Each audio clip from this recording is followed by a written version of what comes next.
Welcome to the Midwest Mogul Show, where we talk all things business, real estate, and entrepreneurship. Let's dive into today's episode and make business enjoyable again. Welcome back to the Midwest Mogul Show. We are back with the original crew. Brennan and Joe are in here to join us today, and we are bringing you the topic of how to pick and choose the right contractors for the job, what you need to look for, how to tell if you should hire a contractor, and all the different nuances that come with it. And then just kind of, we'll jump into some opinions here in the next little bit. But we're bringing you, I think this is episode 6, so we're rolling right along. I don't know. Where do you guys want to begin? Brennan? Yeah. What are your thoughts?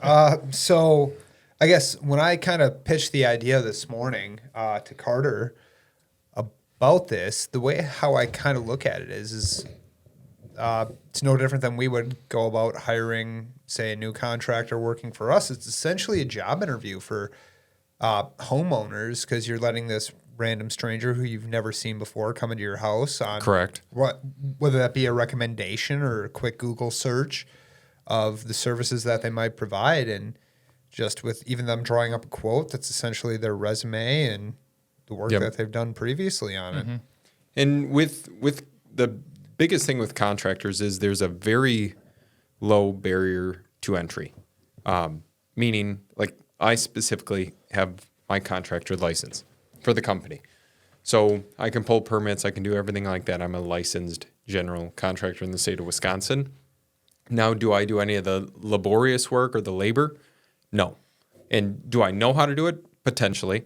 But there's a lot of things that I don't know how to do that, like as a homeowner or anyone watching this right now, when you're looking at hiring contractors, it's such a shit show of a industry in general. Yeah, lack of a better word. Because like most people, they know how to swing a hammer. They can try and put something together. And regardless if they were just in jail or in prison or don't have the best history then, or the past, sorry, it's a very easy industry to get into. And that's where like a lot of people get screwed over by contractors. So in this podcast, if you guys stay tuned, we'll drop some tips, we'll drop some experience things that we've dealt with and how to avoid them. But make sure to hit the like and subscribe button, of course. It helps us grow this channel. Share this with your friends, family, if you're looking at hiring a contractor in the very near future. But I don't know, let's just dive into some stories, nuances, scenarios that you guys have dealt with that you've heard of, like horror stories more so than anything. Joe, if you have any that are top of mind, or Brennan, if you have any that are top of mind, I can dive into some on my side as well. But you guys can kind of take it away on that side. Do you want to go for it? I mean, I got a story, but if you're Go feel ahead. like Just sharing, go. go ahead. Yeah, All right, go for it. So, gym buddy of mine, Jay. Long story short, he has a daughter with some complications to health. She's on a ventilator, respirator. So he had just hired a contractor and to do some tile work, grout work, dusty stuff. Okay. And he said, hey, he explained everything to the guy, saying like, hey, please, like my daughter's super sensitive to these issues. Please be very careful. Tape everything off if you have to. We don't care about using our bathroom. It's not a big deal.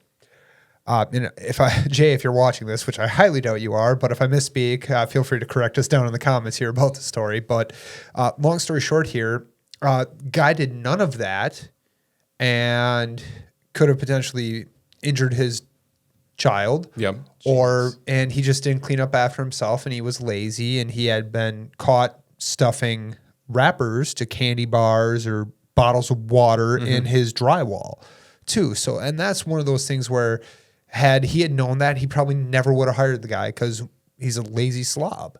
Well, and to that point though, is like there's the other side of this story that you might not even be expressing in this. Can he afford to hire the top-notch person? That's the other side. Yes. And if he cannot, and if he's looking at getting it done cheaper, like there's certain trade-offs. You can't have the highest quality work, the quickest for the cheapest price. That's not even possible. And he did hire. I don't want to speak on this guy's half financially, but he's no slouch to anything like this. His father-in-law was in contracting to an extent. But what I'm saying yeah. is when he hired the person, did he get multiple quotes? Was this the first? Yes, yeah. And Yeah, that's he where, did. like with any homeowner, getting multiple quotes and not necessarily choosing the cheapest option, but again, it comes down to experience, track record, the ability to respond in a timely manner, and then just basic human decency, which most people are lacking. And you can just Absolutely. and especially with contractors, if like you walk out or you meet them at their vehicle or whatever the case is, if their truck is a mess, generally the job sites aren't extremely clean. If the job sites aren't extremely clean, like your job site is not going to be the exception to that rule.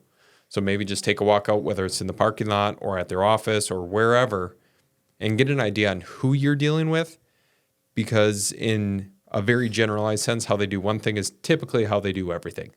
So that gives you a basic understanding of a contractor, and maybe those are some of the signs that he could have paid attention to or took a little bit more, not even necessarily delayed things, but just take another 60 to 120 seconds in the decision-making process. And it's like, okay, hey, Brennan, I'll walk you out to your truck.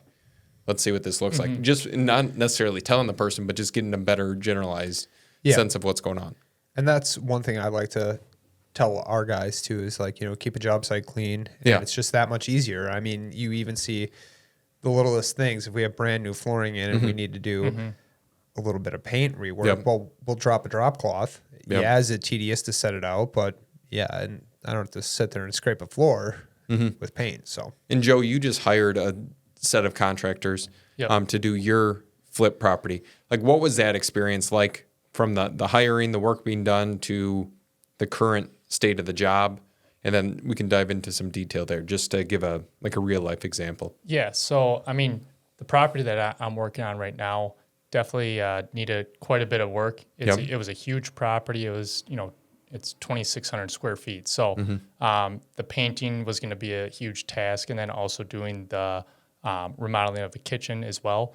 Now, when I went through the process of hiring the contractor, I just got one quote. Yeah. It was a great quote. Price was really low, so I'm like, perfect. That's what I need. Get it done. Exactly. Now, Power through. That's one thing. Not every time you want to go with the lowest, price that you get, because there's a reason why the price is going to be low. Whether it's they're working so fast that they're missing things, or they're just covering up their own mistakes and hope that you don't see it. Correct. So that's where with the paint job and everything like that, it turned out great.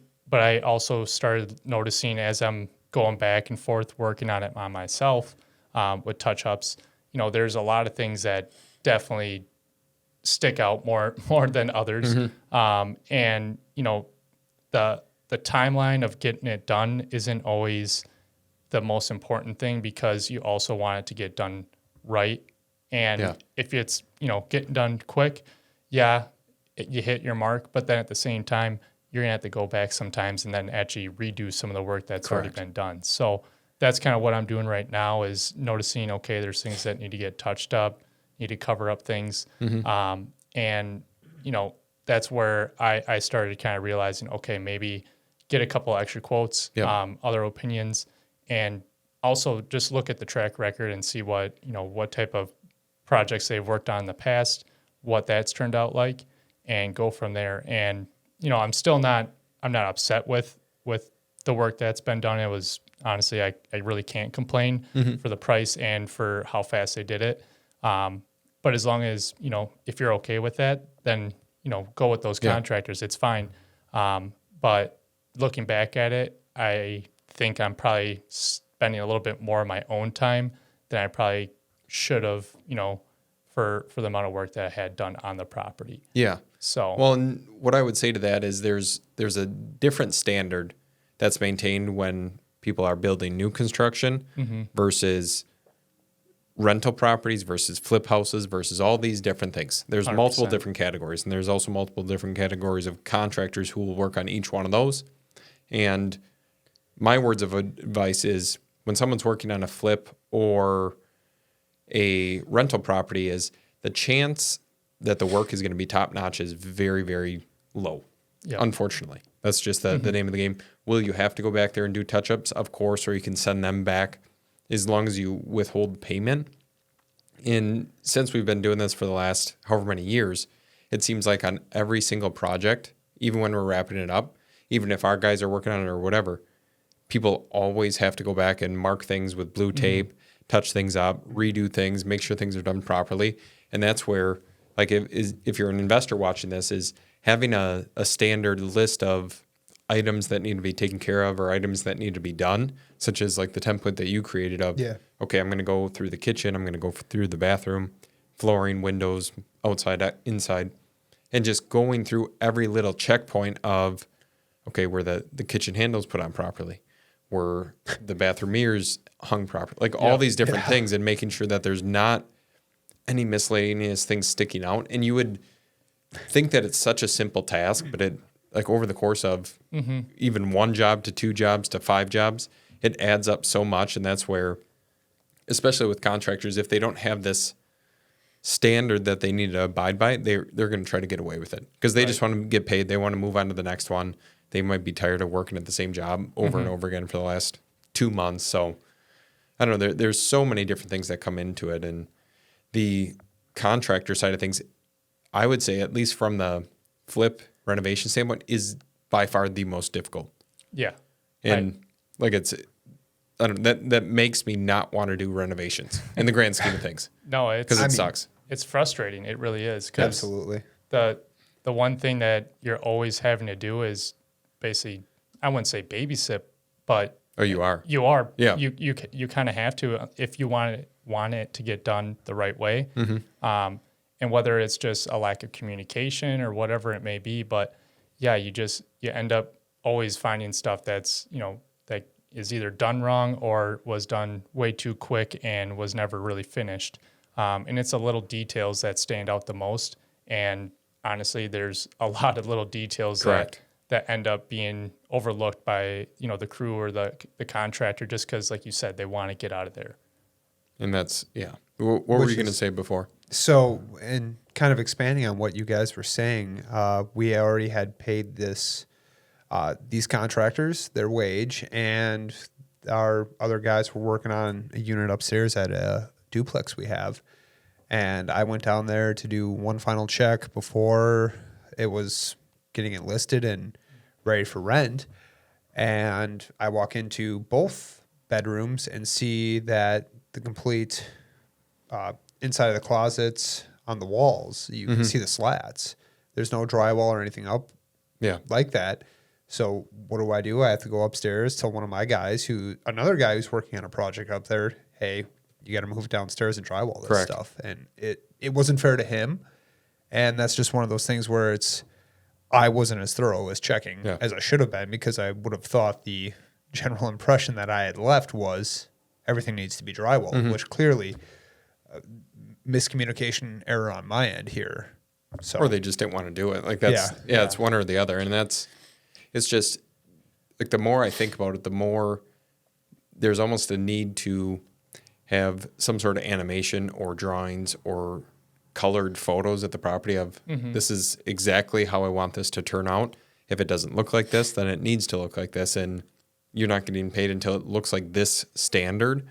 And if it's not done properly, then we're not the ones taking that out of our pocket to pay you guys additional labor hours or whatever the case might be there. And that's the thing too. If you have to explain it to these people like they're 4 years old, explain it to them like they're 4. I mean, not to question anyone's intelligence at all, but it's that's black and white. But it's not any different than me clear. explaining things to you in some cases. Yeah, absolutely. Like, really, if you've never done it before, or you don't, because I can't. The biggest mistake I think that's always made is making the assumption that you guys are communicating in the same language. And I'm not specifically stating English here or Spanish or whatever the case is, but my idea, an understanding is what it is. Yep. My idea on, hey, I want this house to have white cabinets with a subway tile backsplash and pull handles that, whatever, 5-inch pull handles, everything like that. Yeah. Now, we all have the same idea on what that should look like. Right. But just saying that, then they might say, well, what color cabinetry or counters or miscellaneous things, layout, design, what style of cabinets, all these different things that someone can dive into. Yeah. That if you don't use the specific amount of detail, it's missed. And that's where it's so frustrating. Like for new investors, I think the easiest thing to do is avoid remodels altogether, or hire a contractor who's extremely used to a system, or have mentorship or something that would alleviate a lot of the stress that's involved with it. And if you're trying to do it yourself, I'm not a huge advocate of that. And excuse me. And the reasoning why is, Joe, you can attest to this right now. How long, if you go over to your house, and we're working on my personal house yesterday, how long does it take you to do whatever? If you're changing out light fixtures, is it like a 1 day thing? Is it a 2 day thing? Or what has that experience been like for you? Yeah, it, one thing that I've realized is that I go into, the day planned out, okay, I want to get this door cut. I want to go around touching up all the paint, and I want to install these light fixtures. I get there, and it takes me probably 2 hours getting doors cut. It takes me another 4 hours just to get probably two, light fixtures hung, because I don't know what the hell I'm doing. I like to think I'm a jack of all trades, but at the same time, there's people out there that are going to know what they're doing a lot better and do it the right way. I definitely think that hiring people out in those type of scenarios is definitely helpful. And when it's just a one-man show, you can only work on one thing at once. Yep. And if you keep on bouncing back and forth from one project to another, nothing's getting done. No, it's terrible. It's so crazy. terrible. So yeah, I mean, with the amount of, I guess, with the checklist that I have left to do, yeah, if I go and do it myself, it's still probably going to be another 2 full days, I would say. probably. And it's generous. like it's discouraging when you think about that. Like, you're just, and you know this, you just laid quarter round in your house. Oh. Like, how many freaking hours does that take? And it wasn't like you had part of the main floor that you had to do. You didn't even have to do the entire main floor, but Yeah, it took me a solid, I'd say, on a Saturday, 6 hours. Yeah. And that's pathetic. But Yeah. And that but was it's your first time doing it. First too. time ever doing quarter round, and it was, you have to sit there and you have to worry, like, oh, geez, did I cut that piece right? Is that the right angle? Did I fuck it up too bad? Is this side going to match up? And no, it didn't. So You're looking up YouTube videos. Yeah. That's like, fuck. It's one thing it after sucks. another. It can be a headache, and it can be stressful, and it can just be downright damn annoying, for lack of a better word. And that's where, like, I went home yesterday. I probably left here at like 5:15 or whatever the case was. And Katie and your dad were working on a door. It took them 4.5, probably 5 hours to remove a door and hang a new door in our house. And then we did a storm door on Saturday. Get that done in like 30 minutes. No, but it's you would think. Yeah, you would. Yeah. But then you have to trim it out. Then you have to make sure everything's level, that it opens, closes fine. Right. And they did a whole door, not it was- just like cutting a door. Oh yeah, no, that would take me hours. Like, they had to replace the entire jam and everything. So it always is just a pain in the ass. So that's where, if you're a new investor, you're like, hey, I'm going to do a bunch of DIY projects or everything like that. If you have your own personal residence right now, try it there first. That's my suggestion. See how it goes. Maybe give yourself a list of 4 things to do at your personal residence. If you complete those on a legitimate time frame and everything goes as planned and whatever, then maybe taking on your own renovation project by yourself is something that you should do. Otherwise, I would highly, highly suggest hiring someone who specializes in it, budget for that, and then you can worry about the bigger things, such as acquiring more properties or looking at more deals or managing the contractors at the job site so you can take on more projects at any given point. Because it's like the physical labor side of things, that's not where, at least in my opinion, it's very, very difficult to get wealthy working on all of your own jobs. Now, people do it, of course, but that's not the easiest way to make money. Yeah.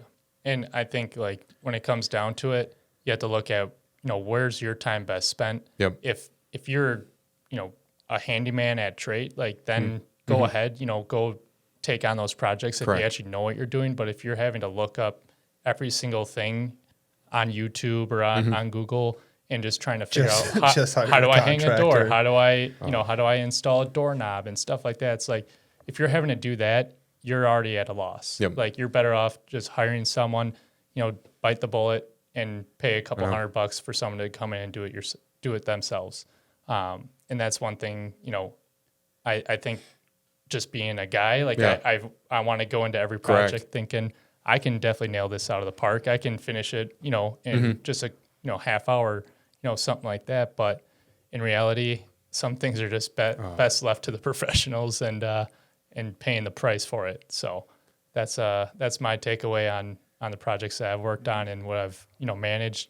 It's a lot easier to manage the people and hiring, the personnel to come in and do the job, and then kind of see, okay, this is, where my standards at. Yeah. And I can kind of start going through hiring, a step up of a contractor to make sure that the job's done a little bit faster and a little bit more higher quality. Yeah. And to that point of like when you're hiring contractors, ideally make sure that there's more than one person who's going to be working on that job. That's huge. Like and we've wasted, I'll look it up while I'm talking here, but we did a job site in Green Bay, the Lombardi house. So we had one contractor working on that for probably 9 months. Oh, easy. Yeah. Yeah, it's Yeah, probably at least at least. So let me just see. I'll look up the labor And I payments. will say the contractor definitely knows what he's doing. Correct. He's been in the Yeah. business for his whole life. So that's one thing. Like, yes, he does a great job. He knows what he's doing, but he's still a one-man show. Yep. And you can only do so much by yourself when it comes to lifting Absolutely. heavy things. Then you run the risk of them getting hurt and damaging product and everything like that. So that's where, even if there's two guys, honestly, I think the special number for any job, any type of rehab, at least two guys is needed. That's by far the minimum that Yep. you need to have. And if there's not two, you're definitely going to be looking at either one, it's going to take a lot longer, or two, it's not going to turn out as nice as you thought it would. Correct. Yeah. And they might And- cut corners Yeah, to get it done. to get it done. And while we're on the topic of check your contractors, background check them. Quick Google Yeah, search, CCAP, Yep. first name, last name, check every county in the I know. state if possible. Make sure there's no construction liens or Yeah. well, if That's they huge. place a construction lien, it's a little bit different, but no judgments against them for work Yep. that wasn't completed or no contractor fraud, nothing like that, because that's a very, very big issue. And I know, and that's like to that point. And I think I couldn't find the actual labor number. I could add it up. I'm not going to do that right now, but it was darn near close to probably 60,000 versus if we hired a crew to do it, it probably would have been maybe 2/3 of that, 40, 45. Oh, seriously? Yeah, probably. Oh my Because it's when you're paying at that point, and this is another thing, hourly wages, probably not the best idea. When No. it's a single person working on a job site, like all three of us have already said, it always takes longer. It's always going to cost more. You're always going to find things or discover things that you didn't see initially. Mm-hmm. So when you're paying hourly, the ability to drag out the job it's there Right. and it's easy to do. Versus if you're paying based upon a bid or an estimate, that's what I would highly encourage. If a contractor's not willing to do that, then so be it. Mm-hmm. But that either means they're not very experienced or they just don't know how to bid jobs. And Yeah. maybe you don't want to work with them. Or maybe they don't have a crew. Maybe it's just themselves. And that's, again, there's so many things that go into that side. I was just thinking on something a little bit before. We were talking about doing like circuit court searches, lien searches. Yep. The other thing that's extremely important, especially if you're running a business, you need to get W-9s from all your contractors. So you need to have, before you pay them, you need to make sure you have their social security or their EIN number or whatever. Don't drink in the mic anymore, please.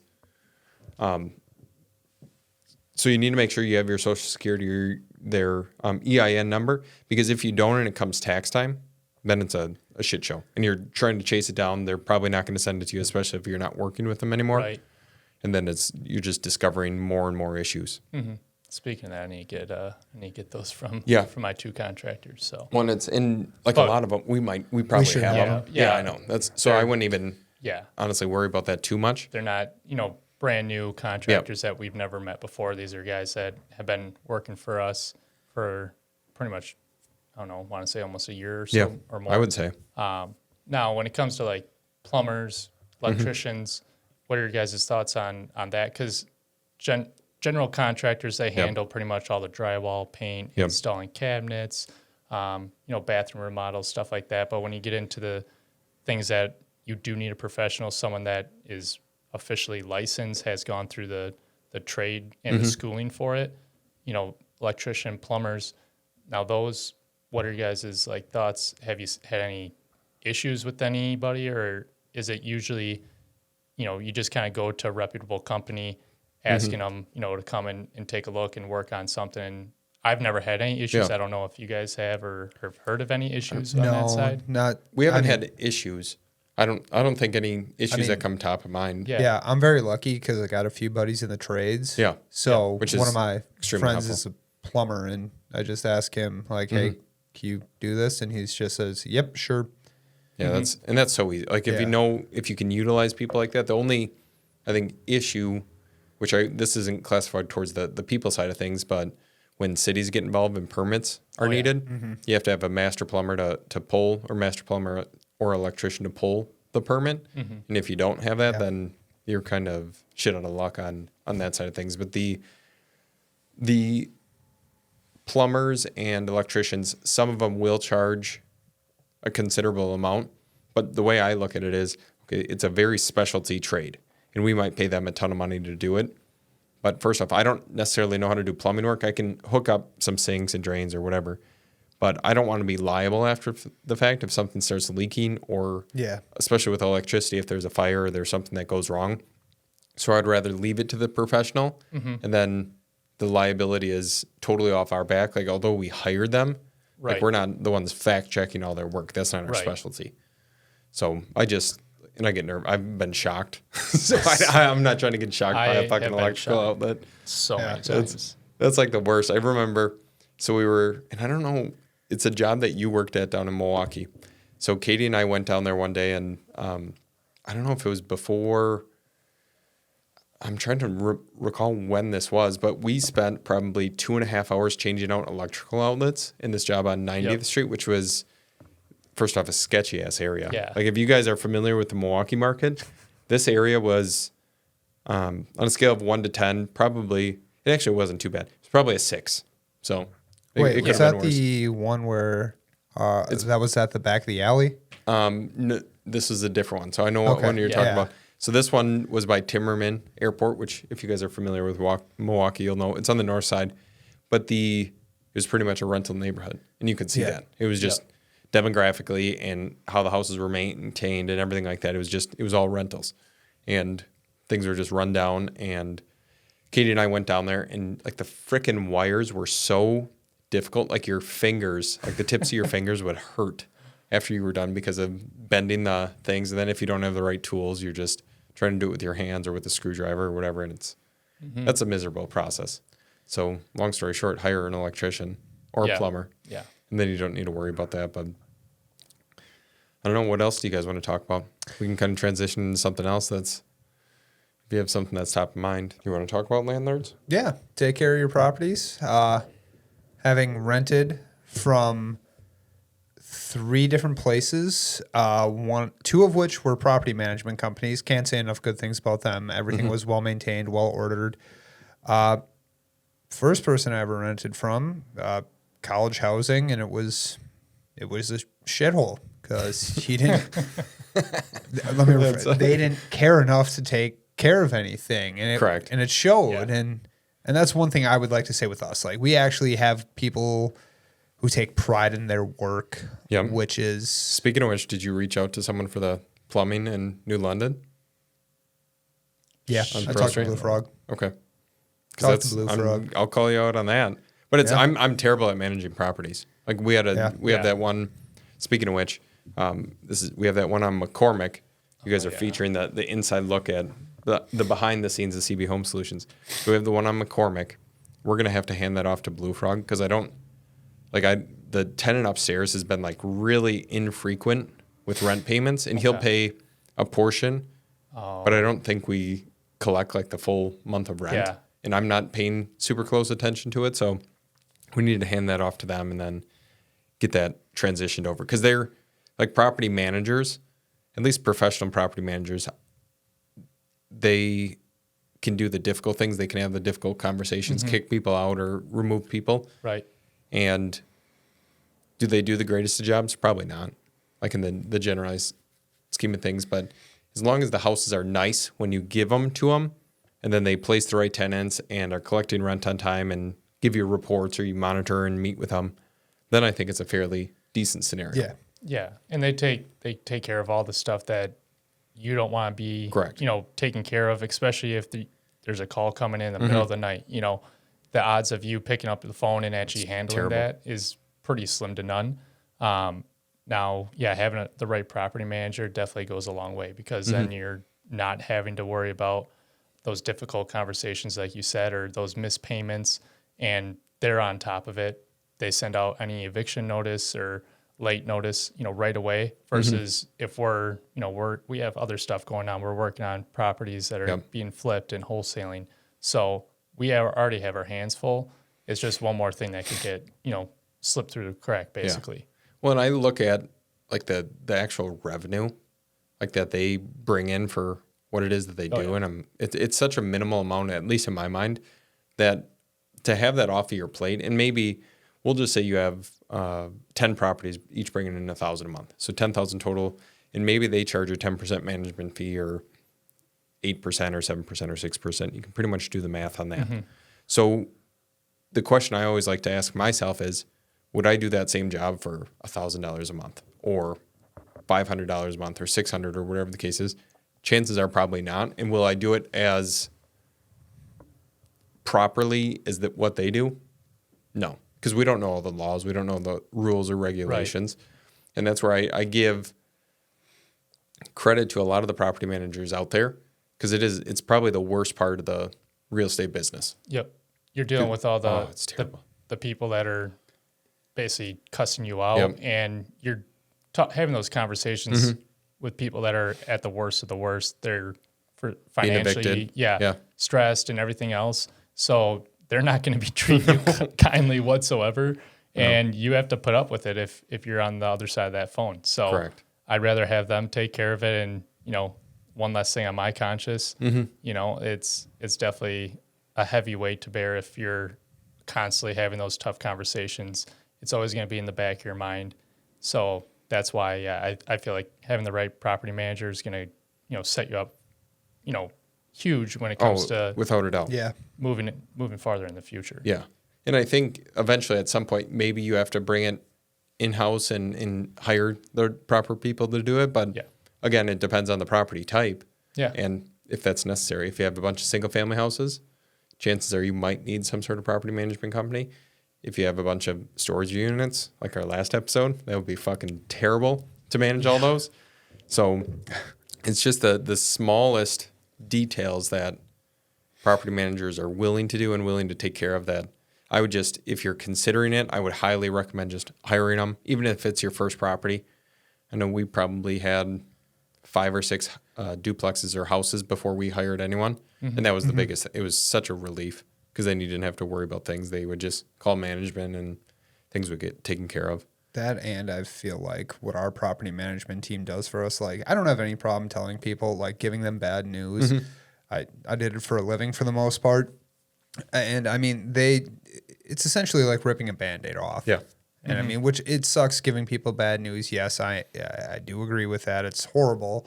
And I mean, but they handle it and they do it tactfully better than, say, I would. Well, they do it by email, so that makes a little bit easier. Which, I mean, whereas at least, like, I'll at least give you the courtesy of saying it to your face. But the way I look at it, though, is it's like we just had to give a notice to vacate for these people in a rooming house, and one of them has been there 20 years. And although it might be construed as, it's like, hey, we're kicking these people out of their house, I try to look at it from the opposite perspective of, okay, they've lived there 20 years. They've never changed their living situation in the 20 years. That there's in no scenario or situation is that your fault or our fault. Right. And because we're making the best decision for ourselves, for our business, for our family, why would we be looked down upon because of that? And it's there's maybe that's a justification for what it is that we do, but it has to happen at some point.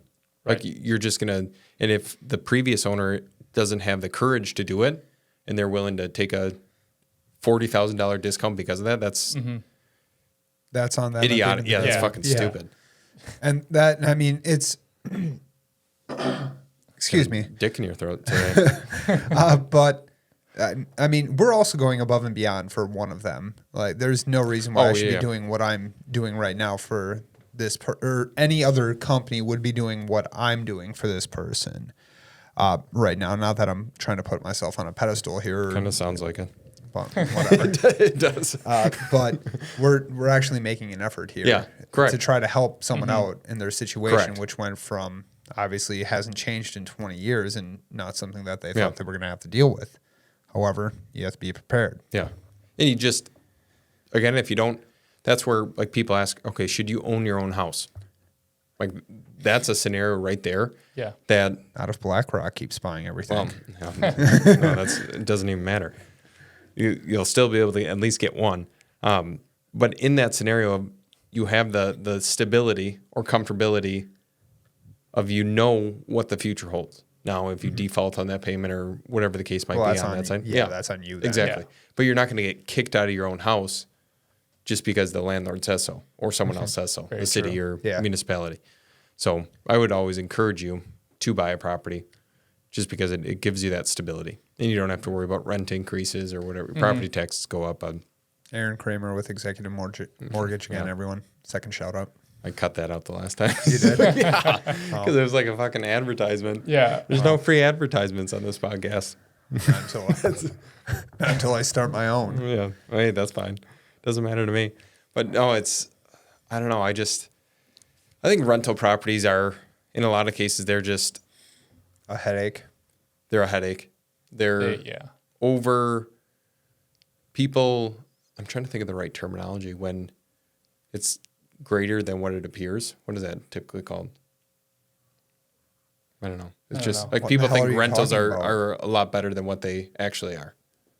Oh, yeah. You're out of your mind if you think like rentals are these golden gooses. Yeah. It's just, In 15 or 20 years. Yeah. Definitely. Like, I think that's fine. If you keep them for 15 or 20 years. Fucking idiots in there too. Like we just had one correct fucking idiot at an apartment that just trashed the whole thing. So I had to sit there and explain to one of our guys, hey, we have to go back down here because all of your hard work was for nothing. 6 months ago. Yeah. 6 months. Six fucking months ago. And I apologize for swearing so much about this. It's just something I'm super passionate about. It's ridiculous. I mean, landlords keep up on your shit. Tenants, don't be fucking assholes. Yeah. It's just, that's a really, I don't know. The more I think about it, I'm like, is it better just to operate a highly profitable business and then and invest in more easier things? Like you could invest in the stock market, not have to worry about freaking tenants. Put all of our money in crypto. No, that's probably not. I don't know anything about crypto. I do not. Go for it. Yeah. I'll get off the topic of crypto because I could go off on that. But I also... Dogecoin going up, Joe. What's going on? Yeah, this cord is getting caught on my foot. I will say, though, like, I think when it comes to rental properties, buying the right property in a good location where you know you're going to be getting, families and individuals that have good paying jobs. It's a nice property. It's in a good neighborhood. That's where I think rentals can be very efficient, and you're not going to run into those issues where every 6 months or every turnover you're going to have to go back in and do a full remodel. Yep. So, and sometimes you can get that in the nice areas. Yeah. It doesn't matter where it's at. I mean, where we had this one property, it was a nice area. Yeah. And, well, look, we got burnt. Yeah. So. But it's the style of the property. Yeah. The age of it. And you just have to be cautious. And you have to be aware of the downside. And, of course, we're making, like everything that we've said so far in this podcast, there's exceptions to every single piece of it. Because there's a lot of nice properties out there that are easy to rent, that the tenants are phenomenal, that you would never have any issues with. But then the ones that go south are always the ones that you remember the most. And then you're like, oh, shoot. That makes you question what it is that you're actually doing 100%. In the business. And that's the unfortunate part about real estate is, and I guess it's no different than any other investment, but with real estate, there's the people component of people can be terrible. Yeah. Like they can destroy something that you work Like you could, if you're saving up for years and years and years and on end to afford a down payment, and then someone trashes your house, and then you're like, well, now I need to stick another $10,000 into this. I need to go through the process of hiring a contractor, kind of like we discussed before, and going through all this headache just to basically break even on my property for the next 15, 20, 25, 30 years. That's a very long-term approach, and I think the people who stick with it will obviously reap the rewards and benefits over the long term. But if you don't have thick enough skin to do that in the short term, then maybe rental property investing is not for you. Yeah. For lack of a better term. And that might just be the truth of it. So you never really know. But yeah, I think a lot of landlords, property managers do get a bad reputation just due to the fact of when someone takes over a property or does something, like rent always has to increase. And it might not necessarily be because the landlords want to profit more dollars. Of course, you always want to profit more money. But if property taxes go up by a couple $100 a year, like that's a direct reflection in the rent amount. Right. So although your rent might jump up a considerable amount, the landlord's not making any more money. They might even be losing money at that point. Yeah. And I mean, even the apartments that I used to live in were brand spanking new. Yep. Like, I'm talking first people ever living in it, my wife and I were. Stained up those floors, didn't you? Yeah. Those floors were laid like shit. People don't know how to lay flooring, apparently. It's a lot harder. They sat there and put glue all over the back and they fucked it up. But we were paying a fair amount in rent. I'd say we were paying like $1,250 a month, so nothing too bad for where we live at. However, it was just over the course of time, that company was going to have to raise our rent regardless, and they even sent out mailers and letting us know, like, hey, we got to raise your rent by $50. First year, it was just $50, which not bad at all. Now it's at least, I think, $1,350 a month for rent. Oh, dang. So, and it's just with cost of everything going up and just trying to property taxes and everything else. It's, I get it and I understand it because I'm in the game. But people thought in our complex that, oh, they're just robbing us blind and making money hand over fist. They're really probably not. Well, they probably, and now think of this. Think if you had the responsibility, because I'll play devil's advocate for a second. So think if you raised You've been playing that this whole time. I know. Well, that's kind of the point. We need to have some combativeness. But if they raised $20 million to buy a apartment complex or build yours, so they have all these investors on the backside of things who want a return on their investment. Now, if you were one of those investors who stuck money into this fund-like structure, you're going to want to get paid. Yeah. Now, if they're not raising rents or maximizing profitability, they can't pay out the company. Correct. Yeah. So it's businesses are around, and if you believe in capitalism, that's exactly what this is all about. Because we're a capitalistic society. We need to function as such, and there's nothing wrong with making profit. And are there important things that go along with it? Of course, I think you need to treat people well. I think you need to do what's in the best interest of the individual. But profit is a byproduct of good business practice, everything. And you're eventually, if you have crappy business practice or just morally not a good person, the profit will reflect. And you'll either go bankrupt or you just won't make a whole lot of money. Yeah, definitely. Because if you're taking care of the property, you're taking care of the tenant that's there, they're going to see that, okay, this guy actually cares about my well-being and will respond to me when I'm, struggling in some sort of circumstance or something breaks. He's there right away. Yep. That's going to keep basically the tenant, on check too. Like, I got to treat this a lot more respect. I have to give respect to this property because it's not just some Joe Schmo that's, going to be basically never picking up my call. Like, you want to be able to have that sort of relationship and be able to just be reliable for that tenant, because they're going to treat your property a lot more kind of like you would if you're going to be living there. Yeah. So, or they'll have a dog that chews over the trim, Joe, right? Yeah. Sometimes you can't control dogs, That's why they're pets. They do what they want sometimes. Or even too, like when I do showings on rentals, I'll tell people, hey, look, I have no problem taking a phone call from you guys Monday through Friday. I'll even answer one on the weekends to answer any questions or if you have an issue and we're not able to deal with Well, it. you and kind of fix it. need to on the weekends. Yeah. Yeah. But I mean, at the same time, I tell them, like, you know, if I come into your house and I see it's trashed or anything like that, well, the next morning expect a visit from a deputy or because we'll start the eviction process because it's just unacceptable and we can't have it that way. Well, and that's where I was listening to a podcast, and this had to have been years ago.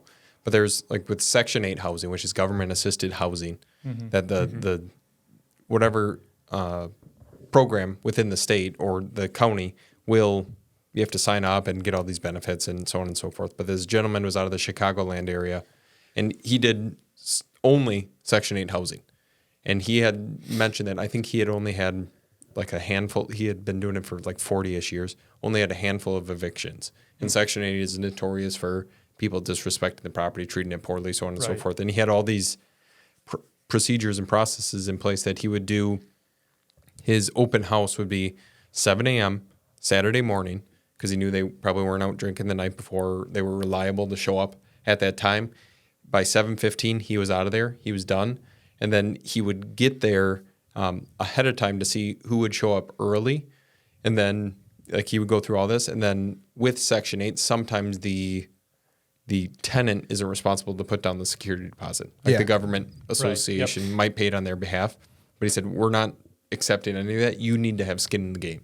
So if you decide to mistreat the property or quit paying rent or treat it poorly, it's your money actually coming out of pocket. Because if you have no money into it, the chances that you're going to treat it badly are astronomically higher, I would agree. And that's where, like the one on Matoman, that was a government-assisted entity that put down the security deposit.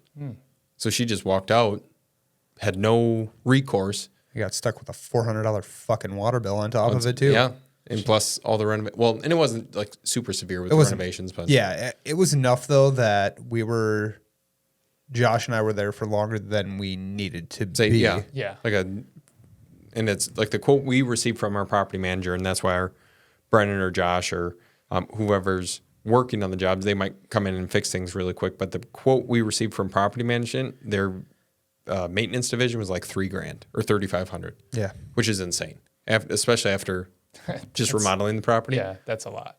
Yeah, so it's like those things that you can't really. It's hard to budget for that. And if you're looking at buying your first rental or doing whatever, just plan accordingly. Plan that you will need some money in reserves. Plan that you're going to eventually have a unit that gets destroyed by a tenant. And try and tenant-proof them as much up front.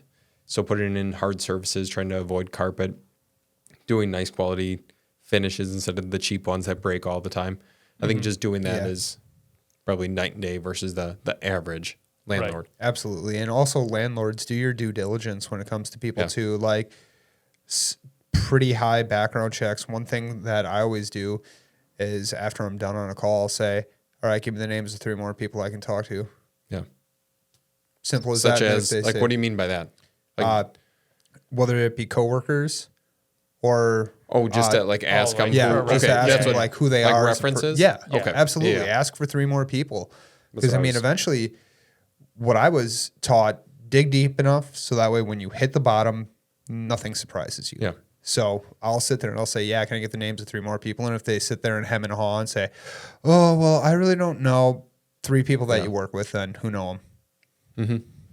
It's as easy as that. Yeah. That's definitely helpful because then you actually get to know them outside of them actually telling you everything because not everybody's going to be completely honest. They're going to obviously say what they need to say to try and get in a property. It's a sales. It's a sales situation. Yeah, and that's the thing too. If someone lies to you or lies on their application, cut them right there. Because if they're going to do that, they're going to lie to you continuously through everything. I had someone check CCAP, found drugs in their background. Congratulations, you're not moving on. No. I'm not even going to dignify your lying with a response to you.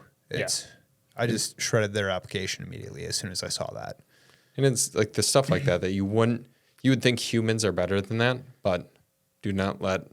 If someone can take advantage of a situation or scenario, they will.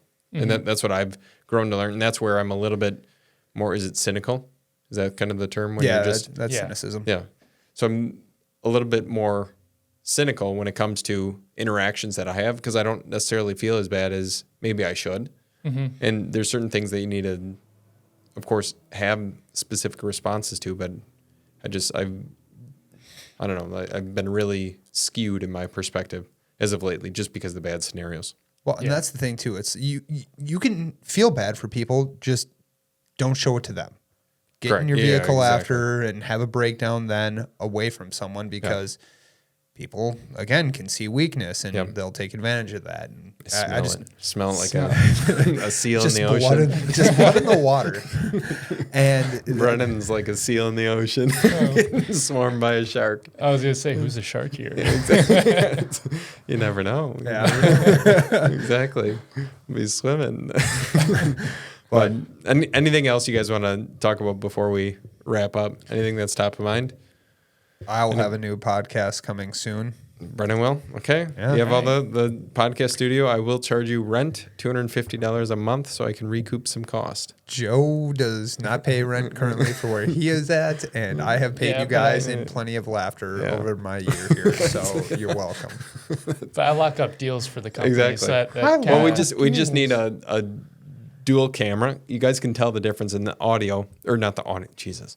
The picture quality. Kind of like Joe Rogan. This one that I'm pointing at right now. So we just need a dual camera. So you can buy that one plus a lens, and then it'll be the same. And then we don't have to always hit the record button again.